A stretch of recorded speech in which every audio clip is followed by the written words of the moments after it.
Hello viewers, technique is এডুকেশনের পক্ষ থেকে তোমাদের অভিনন্দন জানাচ্ছি। আজকে আমরা 6 অধ্যায়ের আরেকটি সৃজনশীল সলভ করব। এটা দিনাজপুর বোর্ড 2017 তে এসেছে। আমি সবসময় বলে থাকি যে সৃজনশীল যখন তোমরা করবে তখন কিন্তু তোমাদের উদ্দীপকে যে জিনিসটা দেওয়া থাকবে সেটাকে সঠিকভাবে কিন্তু জেনে নিতে হবে বা বুঝে নিতে হবে। যদি তুমি উদ্দীপকটা সঠিকভাবে বিশ্লেষণটা সঠিকভাবে বুঝতে পারো তাহলে কিন্তু তুমি অ্যান্সারটা সঠিকভাবে খাতায় লিখতে পারবে। তো এখানে আমরা যেটা দেখতে পাচ্ছি যে উদ্দীপকে একটা চিত্র দেওয়া আছে এবং অনেক সময় আমরা দেখি যে চিত্র দেখে কিন্তু বুঝতে পারা যায় না বা আইডেন্টিফাই করা যায় না যে আসলে চিত্রটা কি বোঝাচ্ছে। তো আমরা এখানে যেটা দেখতে পাচ্ছি এটা একটা মূলের চিত্র এবং মূল গাছের যে মূল বা শিকড় রয়েছে সেই অংশটা দেখাচ্ছে, যে মাটির নিচে একটা মূলের একটা অংশ আছে এবং উপরে যে অঞ্চলটা আমরা দেখতে পাচ্ছি যে গাছের ভিতর থেকে মাটি থেকে যে সে পানিটা শোষণ করে নিচ্ছে বা খনিজ লবণটা শোষণ করে নিচ্ছে, এটা কিন্তু এই মূল রোমের সাহায্যে সে শোষণ করে নিচ্ছে। এরকম একটা চিত্র দিয়ে কিন্তু তোমাদের এখানে বলে দেওয়া আছে। এটা থেকে তোমাদের আইডেন্টিফাই করে নিতে হবে যে এখানে আমাদের উদ্দীপকে কি ধরনের কোশ্চেন গুলো থাকতে পারে বা এই রিলেটেড কোন কোন অধ্যায়ের কোশ্চেন গুলো কিন্তু থাকে, সেটা তোমাদের আইডেন্টিফাই করতে পারলেই কিন্তু তোমরা সঠিক অ্যান্সারটা খাতায় লিখতে পারবে। তো আমরা এখানে কোশ্চেনের যে অ্যান্সার গুলো সেগুলোতে চলে যাচ্ছি। যে কোশ্চেন গুলোতে আমরা দেখতে পাচ্ছি যে কি কি আছে এখানে। তো প্রথম যে কোশ্চেনটা আছে দেখতে পাচ্ছ যে কৃষ্টি কি বলা আছে, এটা জ্ঞানমূলক কোশ্চেন। আমরা সবসময় জানি যে সৃজনশীলের 1 নম্বরে জ্ঞানমূলক কোশ্চেন থাকে যার মান থাকে হচ্ছে 1। তো আমি সবসময় বলে থাকি যে জ্ঞানমূলক কোশ্চেন তোমরা কিন্তু এক কথায় দেওয়ার চেষ্টা করবে, অর্থাৎ এক লাইনে বা 1.5 লাইনের মধ্যে তোমরা শেষ করে দিবে। এটাকে বেশি বিশ্লেষণ করার কোনো প্রয়োজন নেই, জাস্ট কৃষ্টিটা কি সেটাই তোমার লিখতে পারলে হলো। তো ফার্স্টে যে কোশ্চেনটা আছে আমাদের সেটাতে বলা হয়েছে কৃষ্টি কি। কৃষ্টি হচ্ছে মাইটোকন্ড্রিয়ার একটা অংশ। আমরা বলে থাকি যে মাইটোকন্ড্রিয়ার যে ভাঁজ করা অংশ থাকে সেই অংশটাকে সেই অঞ্চলটাকে বলা হয় হচ্ছে কৃষ্টি। তোমরা সবাই জানো মাইটোকন্ড্রিয়াকে আমরা পাওয়ার হাউস বলি। এটা কোষের একটা অঙ্গাণু। এই অঙ্গাণুটা কিন্তু মাইটোকন্ড্রিয়ার যে অঙ্গাণুগুলো এছাড়াও যে কোষে যে অঙ্গাণুগুলো থাকে সবগুলোই কিন্তু 2 স্তর বিশিষ্ট থাকে। ঠিক সেরকম কিন্তু মাইটোকন্ড্রিয়া 2 স্তর বিশিষ্ট একটা অর্ধবিদ্যুৎ ঝিল্লি দ্বারা আবৃত। কিন্তু প্রথম স্তরটা দেখা যায় যে মসৃণ, আর ভিতরে যে স্তরটা থাকে সেই অন্তঃস্তরটা দেখা যায় যে ভাঁজ করা। এই ভাঁজ করা অঞ্চলগুলোকে বলা হয় হচ্ছে কৃষ্টি। কৃষ্টির গায়ে কিছু বস্তু লাগানো থাকে, এই বস্তুগুলোকে বলা হয় হচ্ছে অক্সিজোম, যার ভিতরে কিন্তু শক্তিটা জমা হয়। আমরা সবাই জানি যে মাইটোকন্ড্রিয়ার ভিতরে শক্তি জমা হয়, এই জন্যই কিন্তু তাকে শক্তিঘর বলা হচ্ছে। তো আমি এখানে কৃষ্টির সংজ্ঞার সাথে সাথে কিন্তু তোমাদের অক্সিজোমের সংজ্ঞাটাও বলে দিচ্ছি যে মাইটোকন্ড্রিয়ার যে ভিতরের যে ভাঁজ করা অঞ্চলটা সেই অঞ্চলটাকে বলা হয় কৃষ্টি। আর কৃষ্টির গায়ে যে গোলাকার বস্তুগুলো অবস্থান করে সেই বস্তুগুলোর ভিতরে শক্তিটা জমা হয়, এই গোলাকার বস্তুগুলোকে বলা হয় কিন্তু অক্সিজোম।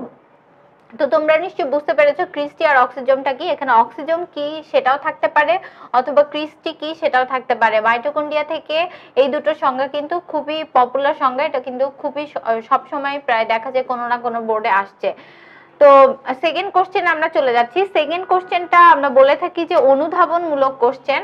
অনুধাবনমূলক কোশ্চেনগুলো সাধারণত বইয়ের যে কোনো অধ্যায় থেকে হতে পারে। যেহেতু কোশ্চেনের মানটা হচ্ছে 2, সেক্ষেত্রে তোমাদের কোশ্চেনের অ্যান্সারটা একটু বড় করে লিখতে হবে। জ্ঞানমূলক কোশ্চেনের মতো এক লাইনে উত্তর দিলে হবে না, এখানে একটু বড় করে অ্যান্সারটা দিতে হবে, যেহেতু 2 মার্কস এখানে পাচ্ছ তোমরা। সেক্ষেত্রে এখানে যে কোশ্চেনটা দেওয়া আছে C3 এবং C4 উদ্ভিদের মধ্যে পার্থক্য। তোমরা সবাই জানো যে C3 এবং C4 উদ্ভিদ এটা আমাদের বইয়ের 4র্থ অধ্যায়ে আছে। এই অধ্যায়টা আমরা সব সময় দেখি যে C3 C4 উদ্ভিদগুলো বলতে কি বোঝায়, অথবা এদের পার্থক্য, অথবা এখানে যে ফটোসিনথেসিস ফটোলাইসিস এই ধরনের কোশ্চেনগুলো আছে এই কোশ্চেনগুলো কিন্তু অ্যাভেলেবেল এখানে থাকে। তো এখানে যে কোশ্চেনটা দেওয়া আছে C3 C4 উদ্ভিদের পার্থক্য, এটা সরাসরি দেওয়া আছে। তোমরা এখানে যেটা করবে সেটা হচ্ছে যে এই পার্থক্য লেখার ক্ষেত্রে আমি সবসময় বলি যে যদি সরাসরি পার্থক্য কথাটা উল্লেখ করা থাকে তাহলে তোমরা ছক করে সুন্দর করে লিখতে পারো। এখানে ছক করে যদি লিখতে হয় বায়োলজিতে বা বিজ্ঞানে যতগুলো ছক হয় আমি সবসময় বলে থাকি যে 3টা ঘর করবে তোমরা, এবং 3টা ঘরের এক সাইডে তোমরা পার্থক্যের বিষয়বস্তুগুলো লিখবে, একটা সাইডে C3 একটা সাইডে C4। অর্থাৎ পার্থক্যের বিষয়গুলো যদি তুমি সুন্দর মতো সাজাতে পারো টিচার কিন্তু কিন্তু এই পার্থক্যের বিষয়গুলো কি কি বিষয় তুমি ফোকাস করেছো এটা দেখেই কিন্তু তোমাকে মার্কসটা দিয়ে দিতে পারে। তো সেই ক্ষেত্রে তোমরা অবশ্যই পার্থক্য বা তুলনা যখনই আসবে তখনই কিন্তু পার্থক্যের বিষয় দিয়ে একটা ছক করবে এবং তার সাথে সাথে যে বস্তুগুলো থাকবে বাকি দুটো ছক সেটা দিয়ে করবে। তো এখানে পার্থক্যের বিষয় যেগুলো আমরা ফোকাস করব সেটা হচ্ছে যে C3 এবং C4 এগুলো আসলে কি। C3 C4 দুটোই হচ্ছে উদ্ভিদ, বাট দেখা যায় যে C3 যেসব উদ্ভিদ থাকে তাদের কার্বন সংখ্যা থাকে হচ্ছে 3, আর C4 যে উদ্ভিদগুলো থাকে তাদের কার্বন সংখ্যা থাকে হচ্ছে 4। তো আমরা সবসময় বলি যে উদ্ভিদ যেহেতু কার্বনের যৌগ তৈরি করে সেক্ষেত্রে আমরা দেখতে পাই যে ক্যালভিন চক্র এবং হ্যাচ এবং স্ল্যাকের যে চক্রগুলো থাকে সেই চক্রগুলোতে দেখা যায় যে C3 উদ্ভিদটাকে আবিষ্কার করেছেন ক্যালভিন, এই জন্য তার নাম অনুসারে আমরা ক্যালভিন চক্র বলে থাকি। এই পর্যায়টাকে বলা হয় হচ্ছে অন্ধকার পর্যায়। অন্ধকার পর্যায়ে আমরা কি কারণে বলছি? অন্ধকার পর্যায়ে আমরা বলছি যখন সূর্যের আলোর পাওয়ারটা উদ্ভিদ সরাসরি খাদ্য তৈরিতে ইউজ করে না তখনই সেই পর্যায়টাকে বলা হয় হচ্ছে অন্ধকার পর্যায়। সূর্যের আলোতে উদ্ভিদ খাদ্য তৈরি করে এটা তোমরা জানো, এবং সরাসরি খাবার তৈরি করে সে কিন্তু গ্লুকোজ উৎপন্ন করে 22 ডিগ্রি থেকে 35 ডিগ্রি টেম্পারেচারে, অর্থাৎ এটার অপটিমাম রেঞ্জ হচ্ছে এটা। তো সেক্ষেত্রে দেখা যায় যে এটাতে সরাসরি খাদ্য তৈরি হলেও যখন সূর্যের আলোর পাওয়ার কম থাকে সকালের দিকে এবং বিকালে যখন সূর্য অস্ত যায় তার আগে থেকে যখন পাওয়ারটা কমে যায় তখন কিন্তু অন্ধকার পর্যায়গুলো সচল করতে হয় এবং সেই প্রক্রিয়ায় কিন্তু খাবারটা তৈরি করে সে। সেক্ষেত্রে দেখা যায় যে কার্বন সংখ্যাটা কিন্তু 3-এ কনভার্ট হয়ে যায়, অর্থাৎ কার্বন সংখ্যা 6 থাকে না, তখন আর কার্বন সংখ্যা কিন্তু 3 হয়ে যায়। আর কার্বন চক্র 4 আমরা যেটাতে বলি সেখানে আমরা হ্যাচ এবং স্ল্যাক চক্রে দেখি এই উদ্ভিদগুলো সাধারণত দেখা যায় যে যেগুলো জমিতে চাষ করা হয়ে থাকে, যেমন হচ্ছে ধান, গম, ভুট্টা এই টাইপসের যে উদ্ভিদগুলো যেগুলো পরিমাণে অনেক বেশি জন্মায়, শস্য দানা জাতীয় যে উদ্ভিদগুলো সেই উদ্ভিদগুলোর ক্ষেত্রে আমরা দেখে থাকি যে কার্বন সংখ্যা সবসময় 4 হয়। অর্থাৎ কার্বন সংখ্যা 4 কাদের হবে আর কার্বন সংখ্যা 3 কাদের হবে সেটা তোমাদের বুঝে নিতে হবে। সমস্ত উদ্ভিদেরই কার্বন সংখ্যা 3 হতে পারে, সেটা সরাসরি সূর্যের আলো ইউজ না করে খাদ্য তৈরি করলে। আর কার্বন সংখ্যা 4 তাদেরই হতে পারে যেই ফসলগুলো তুমি জমিতে চাষ করতে পারো, যেগুলো পরিমাণে বেশি জন্মে, এই ধরনের উদ্ভিদগুলোর কার্বন সংখ্যা কিন্তু 4 হয়ে থাকে। এছাড়াও তুমি আবিষ্কারক দিয়ে একটা পার্থক্য দিতে পারো, যেহেতু 2 মার্কসের এখানে অ্যান্সার করবে তুমি, মিনিমাম তোমাকে 4টা পার্থক্য দিলে আমরা স্ট্যান্ডার্ড মানের ধরে নিব। কারণ হচ্ছে যে 2 মার্কসের যদি তুমি 2টো পার্থক্য দাও টিচার তোমাকে গড়ে 1 দিতে পারে, সেক্ষেত্রে তুমি অবশ্যই 4টা পার্থক্য দিলে এখানে গড়ে আর তোমাকে 1 দেওয়ার কোনো পসিবিলিটি থাকবে না, তোমাকে কিন্তু 2-এ 2 মার্কসই তার দিতে হবে। সেক্ষেত্রে তুমি কিন্তু 2 মার্কসের জন্য 4টা পার্থক্যই আমরা স্ট্যান্ডার্ড বলে ধরে নিতে পারি। তো এখানে তুমি আরো যে পার্থক্যগুলো দিতে পারো, যে আবিষ্কারকের নাম হিসেবে পার্থক্য দিতে পারো, যে C3 চক্রটা আবিষ্কার করেছে ক্যালভিন এবং C4 চক্রটা আবিষ্কার করেছেন হচ্ছে হ্যাচ এবং স্ল্যাক নামের দুজন বিজ্ঞানী। আরো যে পার্থক্য আমরা এখানে দিতে পারি সেই পার্থক্যগুলো হচ্ছে যে এদের স্থায়ী একটা পদার্থ আছে। C3 চক্রের যে স্থায়ী পদার্থ সেটাকে আমরা সংক্ষেপে বলি হচ্ছে 3PGA, অর্থাৎ 3 ফসফোগ্লিসারিক অ্যাসিড। 3 কার্বন সংখ্যা, P দিয়ে ফসফো, G দিয়ে গ্লিসারিক, A দিয়ে অ্যাসিড, সংক্ষেপে আমি এটাকে 3PGA বলছি। অর্থাৎ এটা হচ্ছে 3 ফসফোগ্লিসারিক অ্যাসিড, এটা হচ্ছে প্রথম স্থায়ী পদার্থ C3 চক্রের। আর C4 চক্রের যে প্রথম স্থায়ী পদার্থ সেটাকে বলা হয় হচ্ছে 4 অক্সালো অ্যাসিটিক অ্যাসিড। অক্সালো অ্যাসিটিক অ্যাসিডের মাধ্যমে C4 চক্রগুলো তৈরি হয়ে থাকে এবং C4 উদ্ভিদগুলোর প্রথম স্থায়ী পদার্থ কিন্তু অক্সালো অ্যাসিটিক অ্যাসিড। এই নামগুলো তুমি উল্লেখ করে দিতে পারো এবং লাস্ট যে পার্থক্যটা সেটা তুমি উদাহরণ টেনে দিতে পারো, যে C3 চক্রের কিছু উদাহরণ দিলে, C4 চক্রের কিছু উদাহরণ দিলে, যেমন ধান, গম, অ্যামারান্থাস, দুর্বা ঘাস, এই ধরনের যে ফসলগুলো আছে বা শস্য দানাগুলো আছে এগুলাকে তুমি কিন্তু উদাহরণ হিসেবে টানতে পারো। তো এই হচ্ছে C3 C4 উদ্ভিদের 4টা পার্থক্য। 2 মার্কসের জন্য অবশ্যই 4টা দেওয়ার চেষ্টা করবে, একান্তই যদি তোমার মনে না থাকে তাহলে 2টো বা 3টা দেওয়ার চেষ্টা করবে, কিন্তু আমরা 2 মার্কসের জন্য সবসময় 4টাকেই স্ট্যান্ডার্ড মানের হিসেবে ধরে নেই। এরপরে আমরা 3 নাম্বার কোশ্চেন এবং 4 নাম্বার কোশ্চেনে চলে যাচ্ছি। তোমরা জানো যে সৃজনশীলের 3 এবং 4 সব সময় উদ্দীপক রিলেটেড হয়। তো 3 নাম্বার যে কোশ্চেনটা আছে এখানে, সেখানে বলা হচ্ছে কি উদ্দীপকের এই অংশটির পরিশোষণ প্রক্রিয়া ব্যাখ্যা করতে বলছে। এই অংশটা বলতে এই অঞ্চলটাকে বোঝানো হচ্ছে, অর্থাৎ এই অঞ্চলটাকে আমরা ধরে নিতে পারি কর্টেক্স। এবং এই কর্টেক্সের যে কাজ সেটা হচ্ছে যে উদ্ভিদ মাটি থেকে যখন মূলরোমের সাহায্যে পানি শোষণ করে তখন এই মূলরোম পানিটা কিন্তু মূল ত্বককে দান করে। তোমাকে এখানে যেটা বিশ্লেষণ করতে হবে বা ব্যাখ্যা করতে হবে সেটা হচ্ছে উদ্ভিদের পানি পরিশোষণ প্রক্রিয়া। যে চিত্রটা বইতে দেয়া আছে অবশ্যই তোমরা সেই চিত্রটা আঁকবে এবং চিহ্নিত করবে ডান দিকে। আর চিত্রটা দেওয়ার সময় সবসময় লেখার মাঝখানে দিবে। স্টার্টিং এও আমি চিত্র দিতে সবসময় নিষেধ করি এবং এন্ডিং এও কখনো চিত্র দিতে হয় না।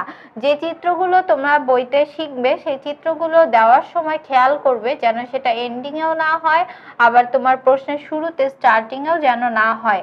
তুমি চাইলে এক সাইডে চিত্র দিতে পারো, তবে সবচেয়ে ভালো হয় যে তুমি যদি পয়েন্ট আউট করে লিখো অথবা প্যারা আকারে লিখো, সেটাকে যদি তুমি মাঝখানে চিত্রটা দিতে পারো সেটাই সবচেয়ে ভালো হবে। তো এখানে যেটা বর্ণনা করতে হবে সেটা হচ্ছে উদ্ভিদের পানি পরিশোষণ প্রক্রিয়া। পানি পরিশোষণ প্রক্রিয়াটা আমি সংক্ষেপে তোমাদের বলে দিচ্ছি। পানি পরিশোষণের ক্ষেত্রে যেটা খেয়াল রাখতে হয় সেটা হচ্ছে উদ্ভিদটা যে স্থানে অবস্থান করছে সেই জায়গায় যে মাটিটা থাকে এই মাটির নিচে পানি থাকে। এই পানিটাকে বলা হয় হচ্ছে ক্যাপিলারি ওয়াটার বা কৈশিক পানি। উদ্ভিদ মূলরোমের মাধ্যমে এই কৈশিক পানিগুলো কিন্তু সংগ্রহ করে। তার এক্ষেত্রে যে শক্তিটার দরকার পড়ে সেই শক্তিটাকে বলা হয় হচ্ছে চোষক শক্তি। এবং এখানে যে প্রক্রিয়ায় সে পানিটা টেনে তুলবে সেই প্রক্রিয়াটার নাম হচ্ছে অভিস্রবণ। কারণ অভিস্রবণের সংজ্ঞায় তোমরা জানো যে বলা হয় বৈষম্যভেদ্য ঝিল্লি দ্বারা আবৃত কোনো পদার্থের যদি অণুগুলো নিম্ন ঘনত্ব থেকে উচ্চ ঘনত্ব এলাকার দিকে প্রবাহিত হয় তখন আমরা সেই পদার্থগুলোকে বা সেই প্রক্রিয়াটাকে বলা হয় হচ্ছে অভিস্রবণ। তো উদ্ভিদ যখন মাটি থেকে পানি টেনে তুলবে তখন এটা নিম্ন থেকে উচ্চ ঘনত্বের দিকে যাবে এবং বৈষম্যভেদ্য একটি পর্দাও থাকবে। এই জন্য এই প্রক্রিয়াটি হচ্ছে অভিস্রবণ প্রক্রিয়া। অভিস্রবণ প্রক্রিয়ায় সে কিন্তু মাটি থেকে কৈশিক পানি চোষক শক্তির মাধ্যমে টেনে তোলে। দেন যেটা হয় সেটা হচ্ছে যে মূলরোম পানিটা মূল ত্বককে দেয়। মূল ত্বককে দেওয়ার পরে মূল ত্বক কর্টেক্সের ভিতরে যে কোষগুলো থাকে এই কোষগুলো সমস্ত কোষের অঞ্চলগুলোতে কিন্তু পৌঁছে দেয়। অর্থাৎ লাইনটা এরকম ভাবে আমরা বলতে পারি যে মূল ত্বক পানিকে ব্যাপন প্রক্রিয়ায় কোষ থেকে কোষান্তরে কিন্তু পৌঁছে দিচ্ছে। ব্যাপন প্রক্রিয়া আমি এই জন্য বলছি যে ব্যাপন প্রক্রিয়া অভিস্রবণের উল্টা প্রক্রিয়া। অর্থাৎ সেক্ষেত্রে দেখা যায় যে কোনো পদার্থের অণুগুলো উচ্চ থেকে নিম্ন ঘনত্বের দিকে যায়, কোনো বৈষম্যভেদ্য ঝিল্লির কিন্তু দরকার পড়ে না। তাই এই প্রক্রিয়ায় যেহেতু বৈষম্যভেদ্য ঝিল্লি নেই এই জন্য মূল ত্বক কিন্তু পানিকে ব্যাপন প্রক্রিয়ায় ছাড়বে এবং প্রত্যেকটা কোষের কোষান্তরে কিন্তু পানিকে পৌঁছিয়ে দিবে। দেন যেটা হবে সেটা হচ্ছে যে একটা পর্যায়ে পানি হচ্ছে পরিবহন টিস্যু, যেটাকে আমরা ভাস্কুলার বান্ডল বলি, জাইলেম এবং ফ্লোয়েম। এই পানিটা জাইলেম এবং ফ্লোয়েমের মধ্যে পৌঁছায়। জাইলেম এবং ফ্লোয়েমে পানি পৌঁছানোর পর জাইলেম এবং ফ্লোয়েম যেটা করে সেটা হচ্ছে পানিকে সে উদ্ভিদের পাতায় পৌঁছিয়ে দেয় এবং যতগুলো শাখা প্রশাখা আছে প্রত্যেকটা শাখা প্রশাখার ডালে যে পাতা থাকে এই পাতায় পৌঁছিয়ে দিয়ে সে কিন্তু পাতায় খাদ্য তৈরির প্রক্রিয়া শুরু করে। পানি যখন 12 অণু করে পৌঁছায় প্রতি পাতায় তখন খাবার তৈরি শুরু হলে সালোক সংশ্লেষণে 6 অণু পানি অবশিষ্ট থেকে যায়। এই 6 অণু পানি কিন্তু উদ্ভিদ প্রস্বেদন প্রক্রিয়ায় বের করে দেয়। প্রস্বেদন প্রক্রিয়াটা তোমরা সবাই জানো যে এটা একটা অতিরিক্ত পানি বের করে দেওয়ার প্রক্রিয়া। এই প্রক্রিয়ায় উদ্ভিদ জলীয় বাষ্প আকারে অতিরিক্ত পানিটা কিন্তু বের করে দেয় পরিবেশে। তো সেই ক্ষেত্রে 6 অণু পানি থেকে যায় আর 6 অণু পানি কিন্তু সে ইউজ করে। এই 6 অণু অতিরিক্ত পানি সে কিন্তু প্রস্বেদন প্রক্রিয়া বের করে দেয়। প্রস্বেদন প্রক্রিয়া যখন বের করে দেয় তখন কিন্তু তার পুনরায় যখন আবার খাবার তৈরি করতে যাবে তখন কিন্তু তার খাদ্য তৈরির জন্য আবার পানির প্রয়োজন পড়ে। এই পানিটা সে কি করে আবার চাপ প্রয়োগ করে, তার পূর্বের কোষকে যখন চাপ প্রয়োগ করে এভাবে চাপটা জাইলেম ফ্লোয়েমে পৌঁছায়। জাইলেম ফ্লোয়েমে চাপ পৌঁছানোর পরে জাইলেম ফ্লোয়েম কিন্তু পানি থাকলে সে পাতাকে দিয়ে দিবে, বাট জাইলেম ফ্লোয়েমে যদি পানি না থাকে সে কিন্তু আবার তার পূর্ববর্তী যে কর্টেক্স, এই কর্টেক্সে চাপ প্রয়োগ করবে এবং কর্টেক্সে চাপ প্রয়োগ করার পর কর্টেক্স কিন্তু মূল ত্বককে চাপ দিবে, মূল ত্বক পুনরায় মূল রোমের মাধ্যমে অভিস্রবণ প্রক্রিয়ায় কিন্তু আবার চোষক শক্তির মাধ্যমে মাটি থেকে কৈশিক পানি গ্রহণ করবে। আমি পুরো প্রক্রিয়াটা তোমাদের বলে দিয়েছি, ঠিক এভাবেই তোমরা পয়েন্ট আউট করে সিরিয়াল বাই যদি লিখতে পারো ভালো মার্কস পাবে। সঙ্গে যদি বইয়ের চিত্রটা দাও তাহলে আরো ভালো হয় এবং এই চিত্রটা সব মাঝখানে দেওয়ার কিন্তু চেষ্টা করবে এবং ফুলফিল কমপ্লিট করবে, সুন্দর মতো লেখে উপস্থাপন করতে পারলেই তোমরা কিন্তু এখানে ফুল 3 মার্কস, এটা কিন্তু সম্পূর্ণ নাম্বারটাই পেয়ে যাবে। এরপরে আমরা 4-এ চলে যাচ্ছি। 4-এ যে অংশটা আছে, এ ও বি চিহ্নিত অংশের পরিশোষণ পদ্ধতির ভিন্নতা রয়েছে, মূল্যায়ন করো। এ এবং বি অংশে পরিশোষণ পদ্ধতিতে অবশ্যই ভিন্নতা রয়েছে। তার কারণ হচ্ছে এ অংশটা পানি পরিশোষণ কিন্তু বি অংশটা হচ্ছে খনিজ লবণ পরিশোষণ। উদ্ভিদ মাটি থেকে দুটো জিনিস কিন্তু শোষণ করতে পারে, একটা হচ্ছে পানি আর একটা হচ্ছে খনিজ লবণ। তোমরা জানো যে উদ্ভিদ পরিবেশ থেকে, প্রকৃতি থেকে 60টা খনিজ লবণ পরিশোষণ করতে পারে। এই 60টার মধ্যে 16টা তার জন্য এসেনশিয়াল এলিমেন্টস, অত্যাবশ্যকীয় উপাদান, আর 16টার মধ্যে আবার 10টা মুখ্য উপাদান আর 6টা হচ্ছে গৌণ উপাদান। এই উপাদানগুলো কোনো কিছু যদি অভাব থাকে তাহলে তার শরীরে ছোটখাটো রোগবালাই হবে। অনেক সময় অনেক উপাদান আছে যেটা তার জন্য লাগবেই, না হলে মৃত্যুর সম্মুখীন হবে। এই উপাদানগুলো কিন্তু সে মাটি থেকে বা প্রকৃতি থেকে শোষণ করে নেয়। তো মাটি থেকে যখন খনিজ লবণ শোষণ করা হয় তখন এই প্রক্রিয়াটা হয় হচ্ছে সক্রিয় পরিশোষণ, বাট যখন পানি পরিশোষণ করে তখন কিন্তু এটা সক্রিয় পরিশোষণ হয় না। তো নিষ্ক্রিয় পরিশোষণ হিসেবে কিন্তু সে পরিশোষণ করে থাকে, বাট যখন সে খনিজ লবণ পরিশোষণ করে এটাকে সক্রিয়ভাবে শোষণ করতে হয়।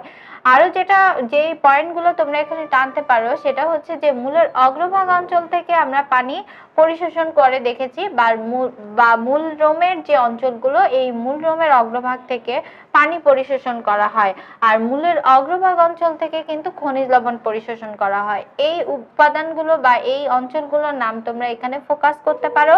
আরো যেটা ফোকাস করতে পারো সেটা হচ্ছে যে এই প্রক্রিয়াটা বিভিন্ন ভাবে হতে পারে। তোমরা দেখেছো যে অভিস্রবণ প্রক্রিয়ায় ঘটতে থাকে, বাট খনিজ লবণ পরিশোষণ প্রক্রিয়াটা দেখা যায় যে ইমবাইবিশন বা অভিস্রবণ দুটো প্রক্রিয়াতেই হতে পারে, কিন্তু এটা পুরোপুরি সক্রিয়ভাবে বিপাকীয় একটা পরিশোষণ ঘটে থাকে উদ্ভিদের। তো এখানে যেটা হচ্ছে যে আরো যে পয়েন্টগুলো তোমরা এখানে ফোকাস করতে পারো সেটা হচ্ছে যে এখানে যে পানি পরিশোষণ সেক্ষেত্রে কিন্তু বাহকের প্রয়োজন পড়ে না, বাট খনিজ লবণ পরিশোষণের ক্ষেত্রে কিন্তু বাহকের প্রয়োজন পড়ে, কারণ কোনো বাহক নিয়েই কিন্তু তার কিন্তু খনিজ লবণটা পরিশোষণ করতে হয়। আরো যেটা হয় সেটা যে এটা খুব গুরুত্বপূর্ণ একটা পয়েন্ট, যে পানি পরিশোষণের ক্ষেত্রে কিন্তু কোনো পানিকে ভাঙার প্রয়োজন হয় না, কোনো আয়ন হিসেবে কিন্তু তার পানি পরিশোষণ করতে হয় না, সে কিন্তু সরাসরি মূলরোমের সাহায্যে পানিটা পরিশোষণ করতে পারে।